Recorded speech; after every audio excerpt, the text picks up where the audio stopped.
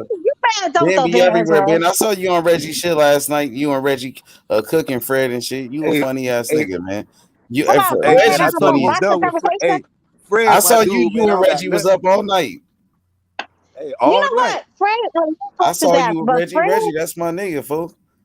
Fred and his so-called fake ass politics doesn't even make sense. Fred don't believe half of the shit he put out there.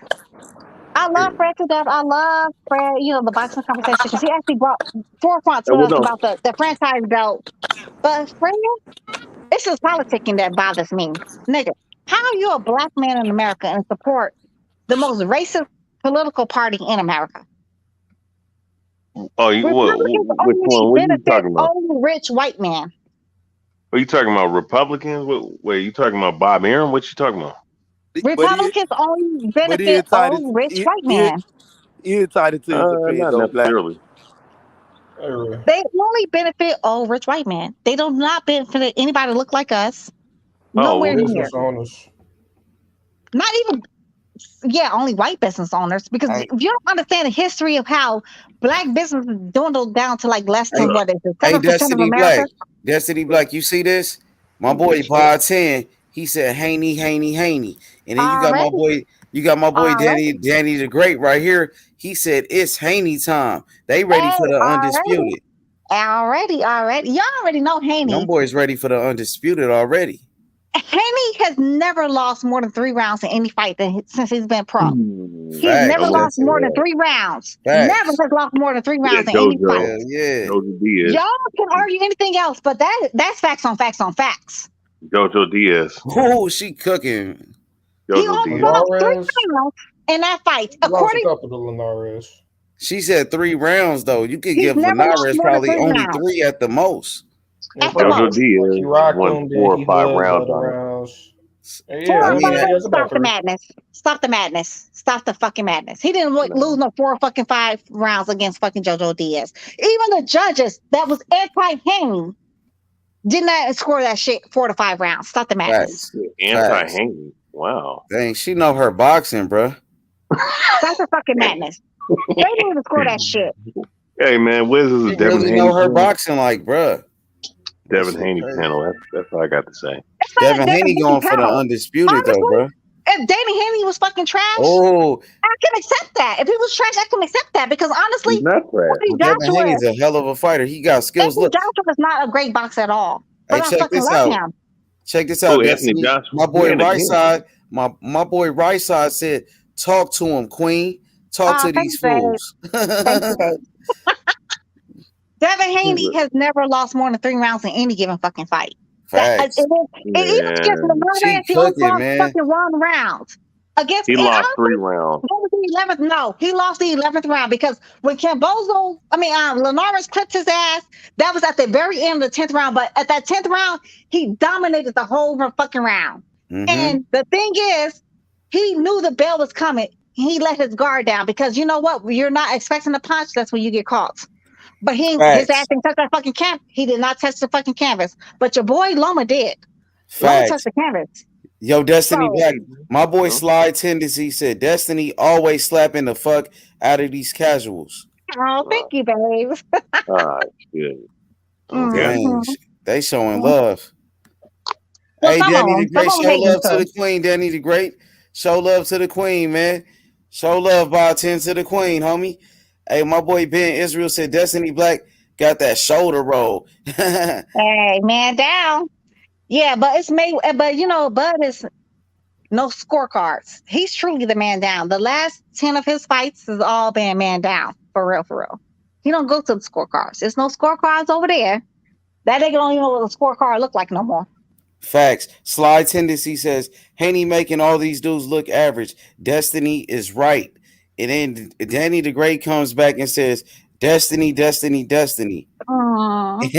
then Right Side said, Destiny schooling TBH, the boxing historian. Dang. Telling me on what? What the hell? Like, what you start doing, man? No, y'all gotta stop that. Come I on, like Haney, but I'm not sure how he gonna do it 140. You know what? That's the thing. You know what? The historian. You said T.O. will beat the fuck out of Haney, but we already knew T.O. never wanted that smoke. Then you said Kambosos will beat the fuck out of Haney. Put your money where your mouth is. You said last time you said $200. That's for you. Let's put 500. We can do 1,000 now. Nah, let's good. I'm good. No, you don't want to do it? You sure? I'm good. We can do 1K. I really got $1,000 on it. I got a whole 1,000. Please do it. What the hell are you talking about? You don't support Haney. You don't believe in Haney. So if you don't believe in him, I don't know. I'm picking Haney to win, but he ain't gonna win by that. It's gonna be really a close fight. What? It's gonna be a close fight. She on your ass right now, historian. She on your ass. Put your money where your mouth is. If She you think on it's gonna be your a ass. close She fight, backing you into this corner right now, nigga. Fight out, put your nigga. money where Back your out mouth that corner, is. nigga. Put your money where your mouth is. Let's do $1,000. It's gonna be a close fight. Let's do $1,000. That is gonna be a close fight. No, I'm good, man. You sure? Are you I'm sure? straight. I'm straight. I don't need to fucking bet no $1,000. The motherfucker, look, the motherfucker gonna win. But I think he gonna win, but he could lose. No, but you said it's a close fight, though. Put your, It is gonna be a close fight. It's gonna be a close fight. Rick Kambosos no. bro. You so confident. Put your money where your mouth. I swear on everything, on all my ancestors. I got a G for you. I got a G waiting on you right now. A whole G. Put your money where your mouth is. Please do. Fuck out of here.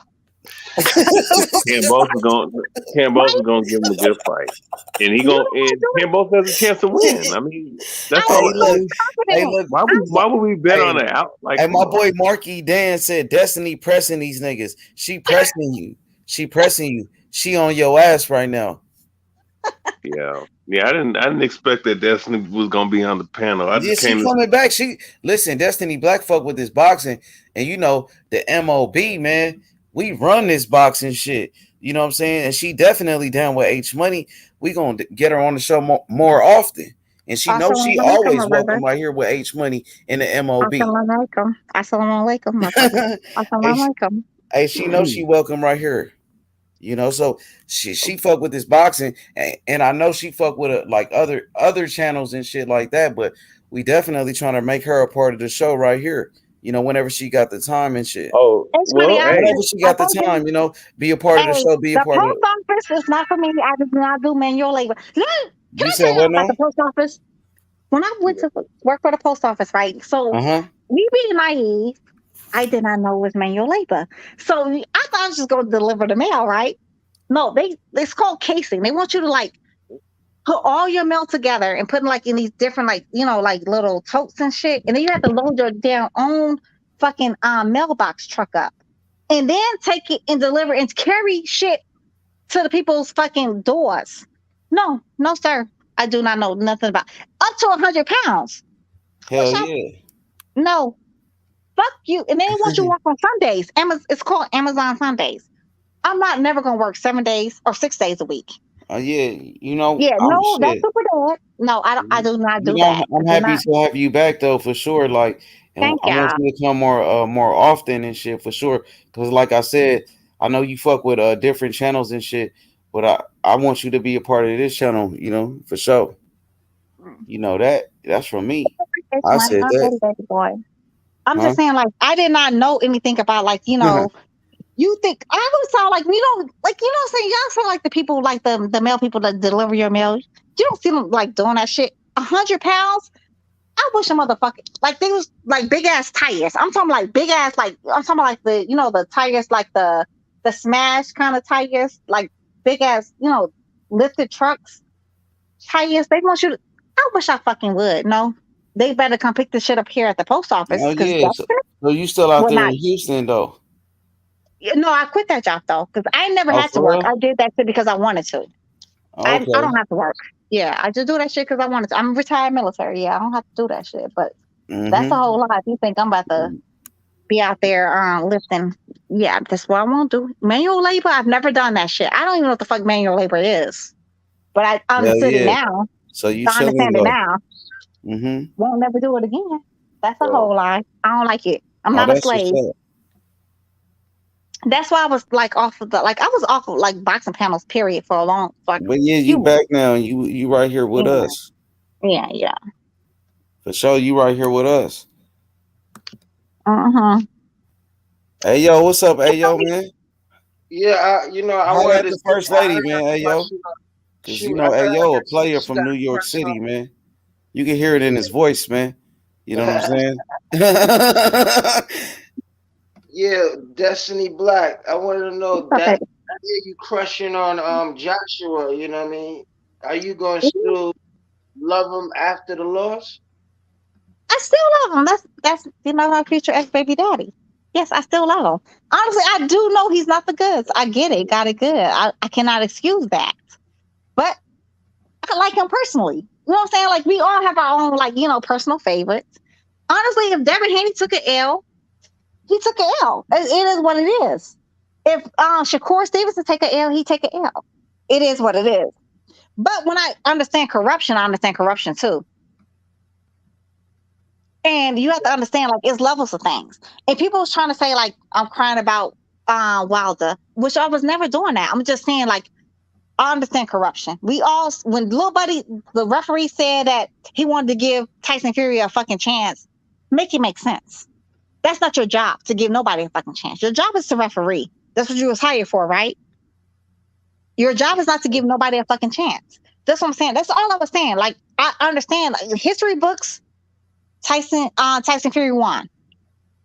But real boxing fans, like real boxing, not casuals, not history books, because history books says Hannibal, the greatest general of all times, is a white man. But we all know that. Yeah, okay, we know. thank you. That's what I'm saying. That's all I'm saying. Like, we know, when you know. It's levels of things. So I get it. Like, I'll always give Tyson Fury, like, yeah, he beat my boy Wilder. Did I ever think Wilder was like some superior boxer? That's the whole fucking lie. The biggest lie we'll ever be told. With Destiny, but let's keep it a buck, man. That dude ahead, Wilder was an accident waiting to happen. He had a nice run from 19. I agree with everything you're saying, though. But I'm saying, though, but he did not. Wilder was a monster, though. His story, you just can't throw that man under the bus, bro. No, I'm not throwing him under the bus. I just knew that every last one of these niggas. Now, Wilder was out here fucking shit up, though. You know what I'm saying? He was knocking niggas out left and right. Tyson Fury didn't want to fight. He beat people Tyson Fury didn't want to face. We're talking about, like, the likes of Luis Ortiz. Tyson Fury definitely turned down that fucking fight. Don't play in my face. Don't play in my fucking face. I think Luis Ortiz. When he was coming up, I think Fury was already, like, when Luis Ortiz had his little run. That was when Fury was banned for box for like 2 years. No, because actually they had a fight. It was actually presented to him, to Tyson Fury. He did not want the fight. And let's be realistic. Luis Ortiz, when Cubans come to America, they don't have birth certificates, right? Yeah, so we don't right know about their that. age. She's definitely right about that. We don't really know their age. But looking at Luis Ortiz, that man is every bit in his 50s. He's not younger than me. I'm 42 Ortiz or 40. can fight too. Like, don't get it fucked up. Like, Ortiz will fuck a lot of these guys up. He would have beat the fuck out of Dylan White. Nigga, that's on God. He would have fucked up Dylan White. Tyson Fury wanted none of that drama. I'm not saying Fury was ducking Luis Ortiz, because I think Fury probably beat him. You know, so I feel like Ortiz, there was a lot of guys that was out here that didn't want no smoke with him. And I think Dylan White was one of those guys. He wasn't trying to fuck with Ortiz. And I think Ortiz would have fucked up Dylan White for sure. But now he's kind of older, though. I think he would have. But I'm saying, though, when everybody was scared of Andy Ruiz, was like a bully in the fucking heavyweight class. Nobody wanted that smoke. But Deontay Wilder said, "Yo, I'm with the shits. Win, lose a motherfucking draw." Yeah, Wilder was doing his thing. No, you know, shout out to Wilder. So I got a question for you, Destiny. What you think about Luis Ortiz versus Andy Ruiz? They got a fight coming up. Who you got in that one? You said who? Luis Ortiz. He got a fight coming up with Andy Ruiz. Ruiz. Honestly, Luis Ortiz is every bit in his 50s. He's not my age. He's not younger than me. I'm 42. That man, did y'all see when he fought that last dude, the black dude from England? What was his name? His last fight was with Charles Martin. He's from America. Charles Martin. What's his name? Charles Martin. He's American. Charles Martin gave him a hard time, did he not? Yeah, but Ortiz knocked his ass out, though. He did. He ended up knocking him out. But I'm just saying, Luis Ortiz is he's not what they say on paper his age is. We all know that for a fact. Yeah, for sure. We know that. Honestly, Ruiz probably gonna beat him. Okay. He has a puncher. I'm gonna go with Luis Ortiz. I ain't gonna lie. I'm gonna fuck with my Cuban. I'm sorry. It is gonna be what it is because he's not. He old as fuck. That's what you saying. Yeah, I agree. I don't think it's a great matchup for Ortiz. It's not a great matchup. I think Ortiz a little more skilled than Ruiz. I give it to Ortiz too.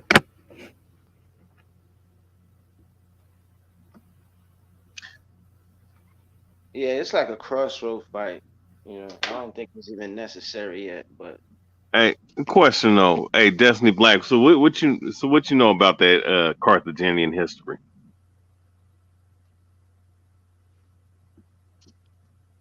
Nah, man, keep it boxing, bro. Don't come on, man. Don't get into no other shit. I know. Fuck, nah, nigga. This a boxing channel. You trying to get on to some other shit? Boxing and story. You funny as hell, man. Nah, I mean, nah. I'm This just nigga saying. about to go into some other shit. Hey, nah, keep it boxing, bro. Hey, but Ace, man, why Because man, was it's you the on that boxing channel. campaign last? Why was you on that campaign last Nah, night, man? because the thing is this, historian, you said Canelo can't, don't have a chance, and I think that's some bullshit. I think Canelo does have a chance. I think Canelo. He's gonna come in better shape this time. He's gonna, you know what I mean. He's gonna throw more punches. He's gonna have a better game plan, boxing the storm. And you just counting this dude out, bro. Like he's not Canelo Alvarez, bro. That's all I'm saying, bro. You said I'm going on this campaign. I'm not, bro. We just having fun, bro. Come on, man. I'm just trying to understand. Like, if I'm always trying to stir the pot. No, I'm just saying. I mean, he didn't have a But chance. I feel the like first you just fight. counting the man out, though, bro. I'm not going to discount him. I know he got the heart of a champion boxing historian. Remember that, brother. No, he does. But the problem is. Hey, so what was I doing? Tell me what was I doing? You said I went on this campaign last night. Tell me what I was doing. Go ahead. I'm gonna laugh. I'm telling you. No, the point is what that. What was I doing, historian? Come on. I mean, because I never call me out. You said I was on the campaign last night. You defend Canelo like that. I mean, okay, you could say he has somewhat of a chance, but was I making a point though? Did I make any valid points? I mean, you was making a point, but it's like I'm just trying to understand, like, what in the first fight makes you think that he can make an adjustment? Because he looked like absolute trash in the first fight, and it can't get any worse than that first fight. What happened to Canelo in the first fight, bro, is the worst that will happen to him. The only thing that can get worse than that is getting knocked out, and Bivol doesn't have the power to knock him out. You see what I'm saying? There's no way Canelo comes back in this rematch and looks worse than the first fight. No, it's possible. It's possible. It's definitely possible, H Money. How though? That nigga looked like shit in the first fight, Destiny. Unless he changed trainers, get better. Unless he changed trainers, he's gonna get worse. Remember, y'all saw Ryan Garcia left Eddie in the Juice Crew. Oh God. You going in. Baby girl go in. She don't play. He left Eddie in the Juice Crew. And you know what? You don't play. All of a sudden, the WBC ordered him, honestly, like a legit order for him to fight somebody. When he was actually Devin Haney's mandatory. Ryan Garcia, yeah, we know that. That was Oscar, though. That was Golden Boy and them. They was pushing that shit. Yeah. But I'm saying, though, we understand politics of boxing, too, though, H Money. You do. You're not a fool. Yeah, you know what it is. Mama ain't raised no fool. You know that. Yeah, I already know that. That's what I'm saying. But when he let little buddy go, you know what I'm saying? Like he allowed certain things. There's certain things, it's levels to this. It's all about, money over everything, right? Yeah. Canelo is never going to.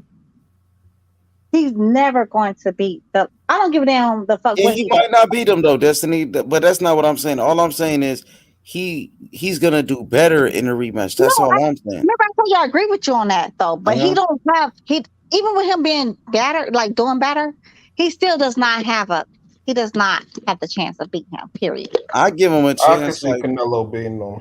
Give him a chance. You gotta let it go. What you say, yo? You say he gonna come in better shape. He will. It ain't about that. What about the game plan? He's gonna have a better game plan too, Ayo. He don't have the game plan was the only problem. Exactly. Dover, talk to him, Dove. The game plan was the only problem. He came in using the same style he was accustomed to, using power punches, but he was able to break never gonna know anything else. It wasn't a bad game plan. His stamina, rewatching his stamina wasn't like crazy like drained, like he was drained and tired from throwing punches. But I think he was more tired from what he was doing versus what Bivol was doing. And to be honest, like while he was tired and against the ropes, Bivol was just standing in front of him, not throwing any punches. I'm privy to believe that Bivol can't even fight coming forward. So I think if Canelo stepped back and did what he did in the Triple G, one fight back, like just counter punch him off his back foot, get off early in the rounds and make Bivol come forward, he'll win that easy. Like I like Bivol, he a good fighter, but it's nothing that stands out to me. Like he ain't the special dude, he basic. Man, yeah, I mean, literally just said that though. I literally said that earlier. Did I not say that earlier, guys? He's not a great fighter. Bivol is not a great fighter. He's not going to beat the likes of Andre Ward, like top fighters. He would never beat the likes of Andre Ward. He would never beat the likes of He's a really good boxer. He can beat a lot of dudes. So we don't know let me respond to that real quick, though. Let me respond to that real quick because I mean, look, Ward was my favorite fighter in the 2010s, but the reason why he left the 175 division is when he sparred Bivol. They did a little press conference with that dude, and he left. He didn't want no parts of Bivol when he was coming up. Stop the madness. Stop the fucking madness. The boxing historian. He didn't. You know what? Stop the fucking madness. Stop being a fucking just stop it. Just stop it. Stop it. I mean, I predicted him to whoop the shit out of Canelo Alvarez. Everybody on here thought I was crazy. You know what I'm saying? Then, that shit happened, and Canelo looked like a fool in that damn fight. So I don't see. My thing is, I don't see. Look, Canelo's a great fighter. I don't see what he can do to pull it off the second time they. Stop that fucking madness. Hey, boxing historian. You know what? You're not a historian at all, sir. No, sir. Yeah, I know. Yeah, according to your logic, but it's all good. According to my logic, though, but I smoked your ass a few times. So according to my logic, it might be I might be onto something, sir. No, sir. Stop the fucking madness. Now, I do agree with H Money when he says that Canelo he can improve. Anybody can improve on a fight. Don't mean they're gonna win. Don't mean they're gonna win. That's not what H Money is saying. Only thing he's saying is he's gonna be improved a fighter, but he's not. He's not saying like he's gonna win, lose, or draw. Only thing he's saying is he can see an improvement in Lil Buddy. Yeah, get it, got it good. But come on, stop the madness. Canelo, Eddie and the Juice Crew. You saw him. You saw him take a beating. 2 weekends in a row. 2 weekends in a row, he got a beating. First of all, Oscar Valdez got his ass not just beat, but dog walked for 12 rounds. Canelo got dog walked for 10 rounds. For sure. So, I had it 7-5 personally. You got to understand adjustments and understand ring IQ and adjustments. That's why it's chess and not fucking checkers. That's why they call it chess and not checkers. This is all about ring IQ and adjustments. He made zero adjustment. He thought beating this man in his arms like he did with Billy Joe Saunders was going to win him this fight. No, sir. No, sir. You was talking about a basic ass fighter like the likes of Bivol. Bivol is not he's not this excellent Yeah, master boxer though. That nigga a good boxer though, Destiny. That motherfucker got skills. No, I do agree. He's really good, but he's basic. That nigga sharp. That nigga sharp. He got a good jab, good footwork, smart fighter. But it was a game plan. It was just a problem with the game plan. And it wasn't a bad that was part of the plan, issue. Part of the issue was the game plan. And it would be stupid to readjust the game plan like that when you going into a fight to break somebody down. You don't stop halfway through. You breaking somebody down. You hit them until they break down. But B-ball just didn't get broken down. So the bad game plan, it was just the wrong game plan. But Canelo, y'all notice every time Canelo gets in the ring, he does not know how to make adjustments. You have somebody like Laura took that nigga to school and back. He didn't know how to adjust to it. He did not know how to adjust to. He had no. I think Canelo beat Laura. And Laura can be beat. Laura can be beat. Laura, all you have to do is learn how to cut off somebody's ring space. Lil Buddy does not know how to cut off nobody's ring space. He does not know how to do it. He's never cut off nobody's ring space. You know what? Look, I already predicted how that fight was going to go. This is a shorter I fight. already predicted how that fight was going to go 2 or 3 weeks in advance, and I came on this program, and I came on other cats' panels on other platforms and told you how it was going to go down. He was going to get that jab was going to be in Canelo's face. That right hand was going to come after the jab, the lateral movement, and the fact that he is bigger than most of the other guys that Canelo's fought. It was just gonna be insurmountable for Canelo to overcome that shit, man. You know, he's just not. I mean, it is what it is. Canelo never had the capabilities. Let me stop it. I mean, the dude got outboxed like I predicted. I gotta let it go. But you said it was a very close fight. Stop it. I had it close. I had it 7-5. What were you smoking that day? Because I need some of that shit. No, I wasn't smoking anything. If you look at the earlier rounds, Canelo was landing the way harder shots. I know Bivol outlanded him, but the shots he was landing were like pity pat ass shots. So what were you smoking again? Shots. You give it to the dude who's throwing harder. You could tell clearly the shots were different. Okay. So it was 17% against 21%, right? Overall. But you know that we all know it's based on human eye. And if you have 3 people on the outside that's doing the CompuBox. So again, what were you smoking? This is what I'm saying. I'd rather take 10 pity pat shots by Bivol than 5 hard ass shots from Canelo in real life. Okay. That's why Canelo left. That's why Canelo face all swole up when he did his. That's why Canelo face all swole up when he did his post interview. He had like bruises on top of his forehead because, Bivol was like such a. Off the jab, he was getting caught later on. I'm talking about this wasn't like a straight blowout like people trying to make it seem. It was very competitive. Okay. It wasn't. No, it was not. No, it was not. It was a basic ass fighter. Like Triple G's a basic ass fighter because you know what? Most people can agree. Most people can agree. Daniel Jacobs beat the fuck out of him. Most people can agree with that. Most people felt like Daniel Jacobs won that fight, but everybody knew the money was with Triple G and Canelo. Triple G won, then Triple G drop him. Oh, okay. You felt so for somebody getting dropped don't mean they win a fight though, because you know what? Mayweather drop it against the little buddy. And according to, he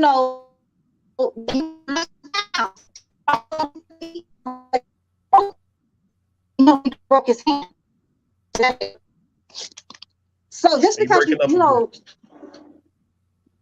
Ward and Gotti, that was the whole battle. They went back and forth.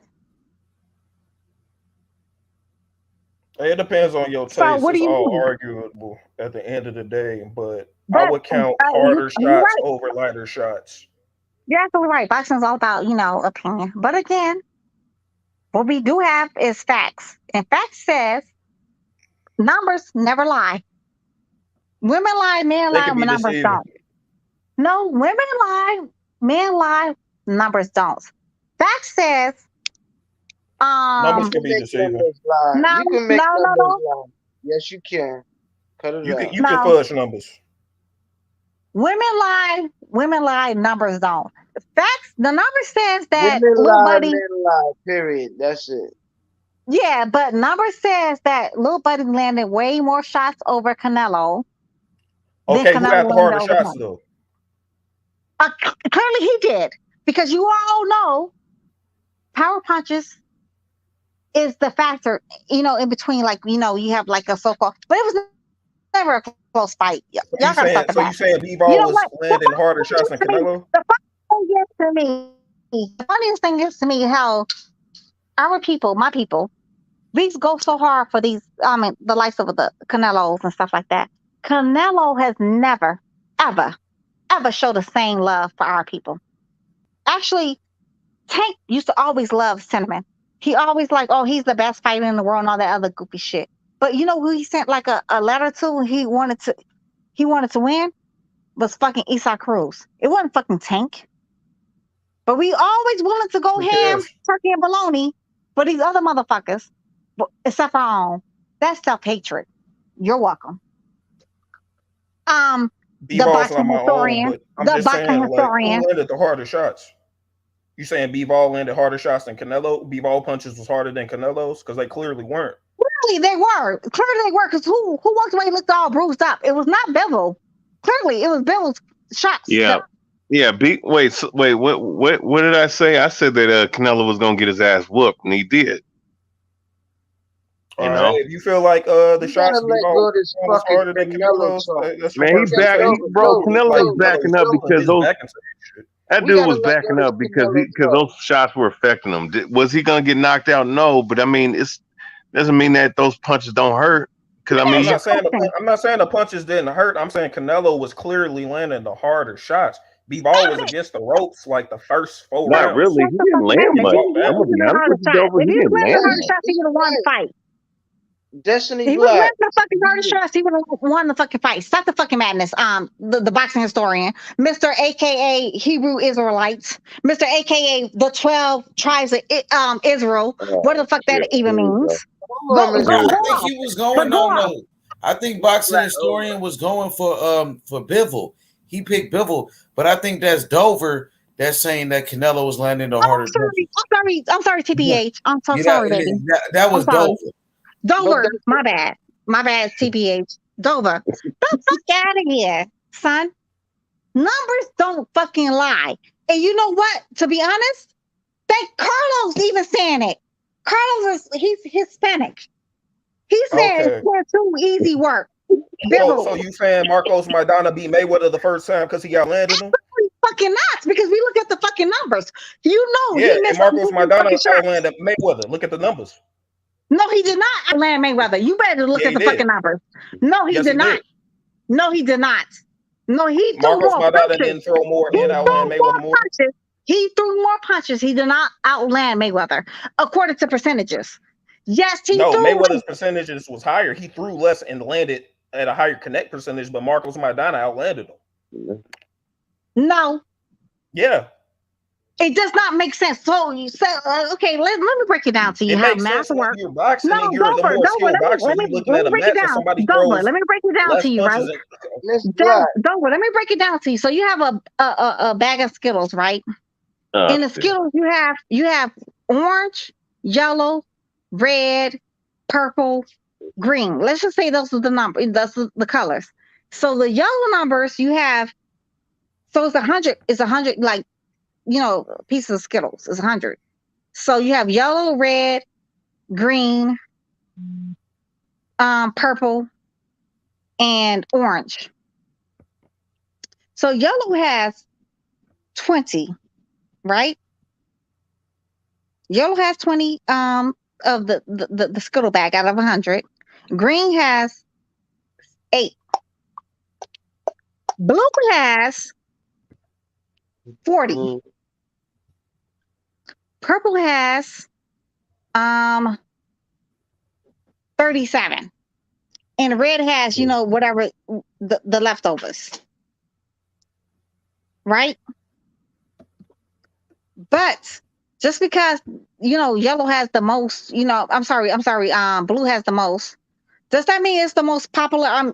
Like, does that mean like it's the best flavor? When people eat that shit, everybody always throw like yellow aside. Like we eat like Starburst. Nobody likes the yellow Starburst. Everybody hates yellow Starburst. We always throw that shit aside. That don't mean nothing. Just because you think something, that you know what? Oohs and ahs does not count for actual points. It just does not count. Because they say ooh and ah because Canelo was missing a lot of his shots. 17% of his shots landed. 17% of his shots landed, according to, CompuBox. Don't argue with me, argue with CompuBox. I'm not CompuBox.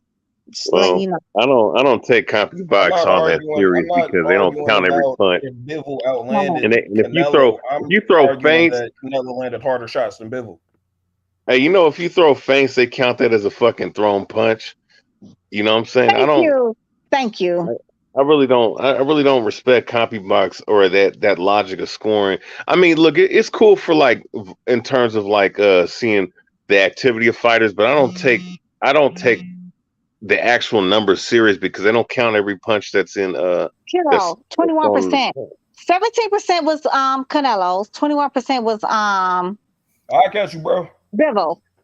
So according just to numbers alone, Bivol won.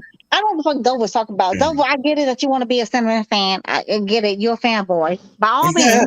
I'm a fan girl. I'm a fan girl. Crazy. No, I'm a fan girl. don't put that on. No. Don't put that on anything. I am a fan of Canelo. I'm a fan of Crawford. Fan of Spence. Fan of all these boxers. But No, what I you're a saw was fanboy. No, Canelo. you're a Man, fanboy this of is the shot. Pacific It is Fighter, what though. it is.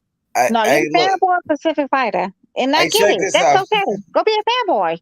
Just say that shit. Nah. Hey, check and this out. The goalpost because the logic too concrete. Well, it's cool. Hey, check this out. My boy Ben Israel said, Destiny Black ready. She fire. Shout out to my boy Ben Israel.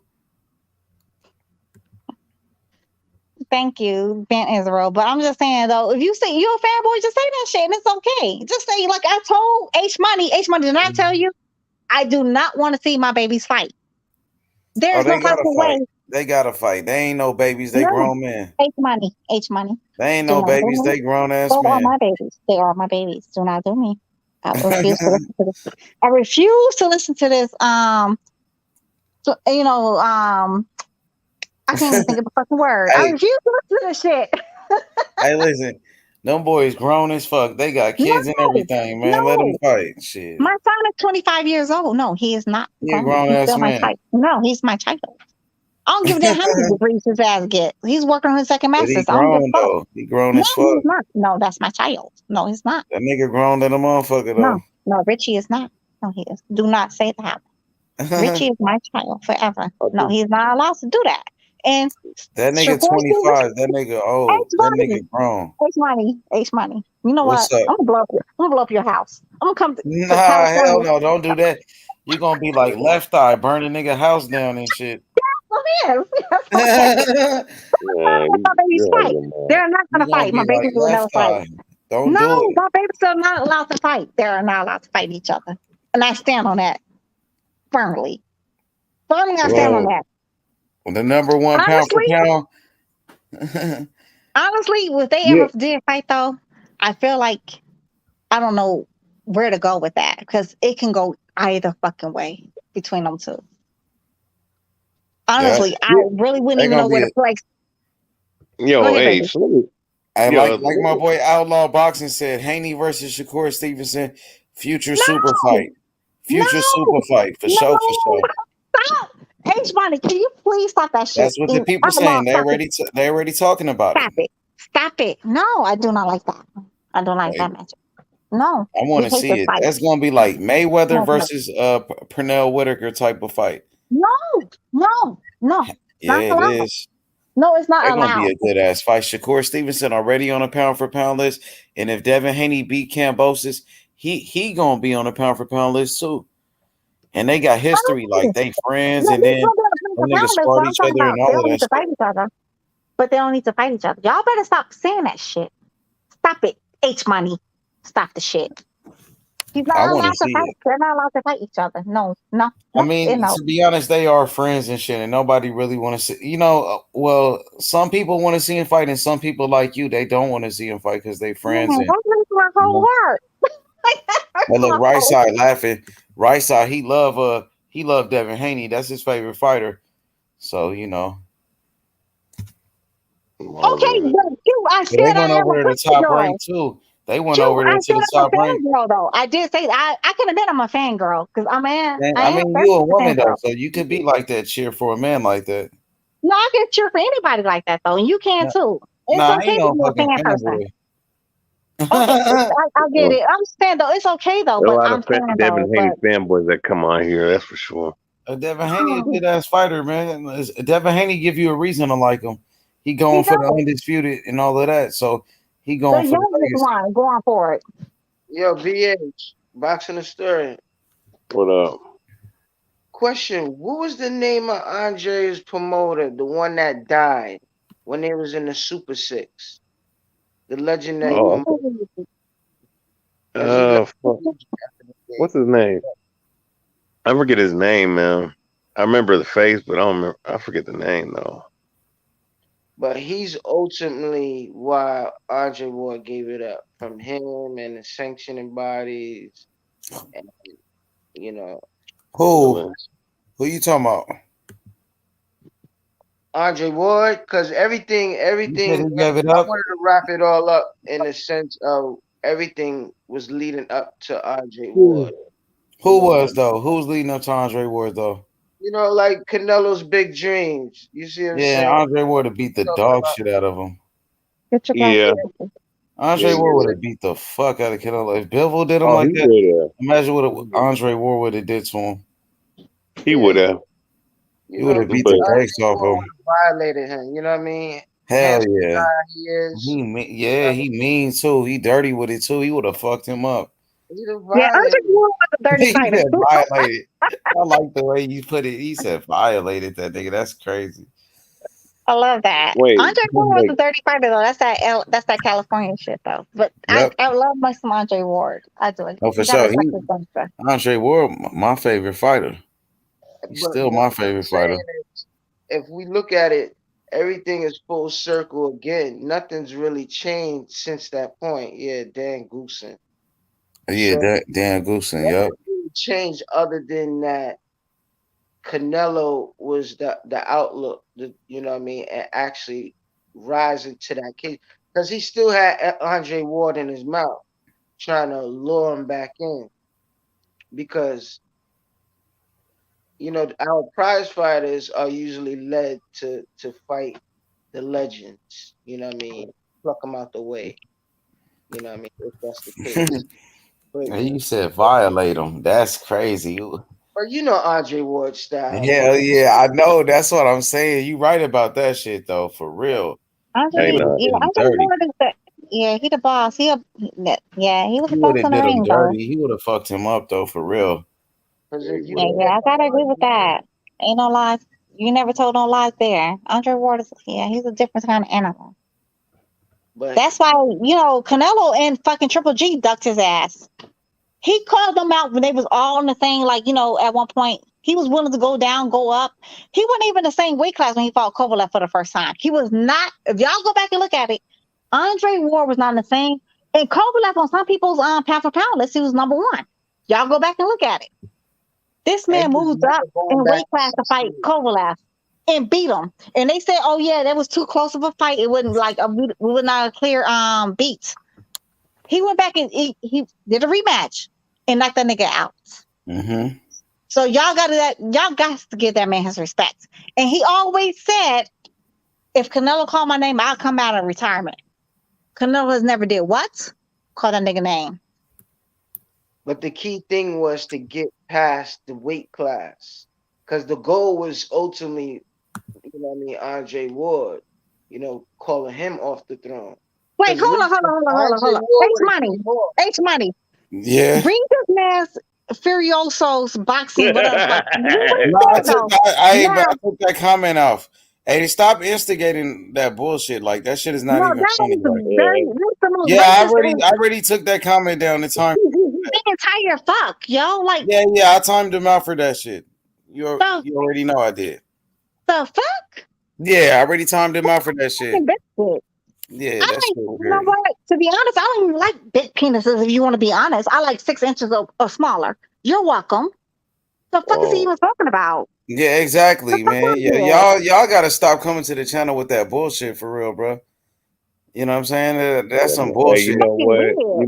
You know what? No man should be talking about it. Weird. That shit is rude. Black man is way further than their penis size. Hey, no man should be talking about another man's cock, bro. Oh, black man is way more than their fucking penis size. What the fuck is your bitch? Just don't come to the channel with that weird shit. There's a lot of weird channels y'all can go to and go do that bullshit. You know what I'm saying? But don't come to H Money. He wants a big ass black dick. That's what he wants. He wants a big ass black dick. Clearly, is this what you're worried about? Nobody's even talking about penis size. Exactly. No, tell him he wants one. He wants one. H Money, don't be nice. Let him know he wants one. You must want one. Because clearly, who the fuck is even talking about a penis? Nobody said anything about a penis. The fuck out of here. Yeah, the motherfuckers just want to be negative. Come to this channel with that negative bullshit. The fuck out of here with that bullshit, man. Motherfucker don't even support the channel like that, bro. Get your bitch ass on with that shit. Fucking weirdo. Oh, honestly, it's only one woman on the whole panel. You want to talk about dicks? Make that make sense, nigga. If you got no mayonnaise in your bonds, we get it. Exactly. All the mayonnaise in your bonds you want. Thank you, But Unique Dawn. Definitely service respect got the the panel women. for it. Respect the women around here. If not, just don't come around here. You know what I'm saying? Fucking weird ass. That was weird ass. You know what? One of the first channels I ever went on H Money Before I Ever Met You was the boxing section. This dude came on, and the first thing, like, he like put a picture of behind the scene or whatever, so little buddy let him on. But when he actually got on there, he like exposed like him masturbating. And I Yeah, was I the mean, I only don't be lady. watching other channels and all that weird shit they be doing. To be honest, like I do my own thing. I watch The them. first time I'm telling y'all a story though. That was like, why would Yeah, you like get that's why I don't be fucking fucking with them other men? channels. There'll be a lot of weird shit like that going on. So, you know me, like I'm a real player, so I just do my own thing. You don't talk about dicks. Yeah, like them niggas weird as fuck. Like I really do my own thing. Like you know what I mean? Like you know I'm a real player though. Like I fuck with Young Billy. Like YB, he got his channel. You know what I mean? I go to Young Billy channel. I go to Boxing Historian channel and shit like that. Like I show love. You know what I mean? But really, I stay to myself and do my own thing because there be a lot of weirdos around this motherfucker, and I don't associate with no weird ass shit like that.